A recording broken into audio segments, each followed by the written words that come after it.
நாகை மாவட்டத்தில் நடைபெறும் பத்ரகாளியம்மன் கோவில் ஆடித் திருவிழாவில் தங்களை பங்கேற்க அனுமதிக்க வேண்டும் என தலித் மக்கள் கோரிக்கை விடுத்துள்ளனர். நாகை மாவட்டம் வேதாரண்யம் அடுத்த கள்ளிமேடு கிராமத்தில் பத்ரகாளியம்மன் கோவில் உள்ளது.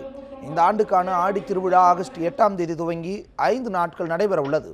ஆண்டுதோறும் நடைபெறும் விழாவில் தங்களை அனுமதிக்க வேண்டும் என இப்பகுதி தலித் மக்கள் கோரிக்கை விடுத்து வருகின்றனர். எனினும் இதுவரை இவர்களுக்கு அனுமதி வழங்கப்படவில்லை என கூறப்படுகிறது. இந்த நிலையில் இந்த ஆண்டு திருவிழாவில் பங்கேற்க அனுமதி தராவிட்டால் மதம் மாறப்போவதாக தலித் மக்கள் தெரிவித்துள்ளனர்.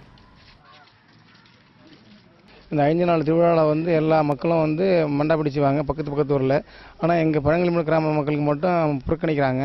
இந்த நாங்கள் 5 நாள் திருவிழாவில் ஒரு நாள் உபயம் கேட்குறோம். எல்லா மக்களும் செய்யும்போது எங்களை மட்டும் புறக்கணிக்கிறாங்க. எங்களுக்கு இந்த ஆண்டும் இந்த மண்டாபடி உரிமை கொடுக்கலன்னா நாங்கள் எல்லாமே வேறு மதத்துக்கு மாறுறதா தயாராக இருக்கிறோம்.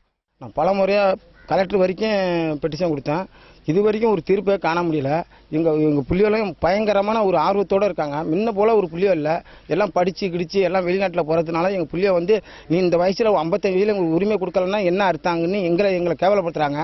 அதனால் ஒரே ஒரு உரிமை நாங்கள் என்ன கேட்குறோம், அந்த கோவிலுக்காக ஒரு உபயத்தை மட்டும் கேட்குறோம். அந்த உபயம் கொடுக்கலன்னா நாங்கள் மதத்தில் மாறுவோங்க.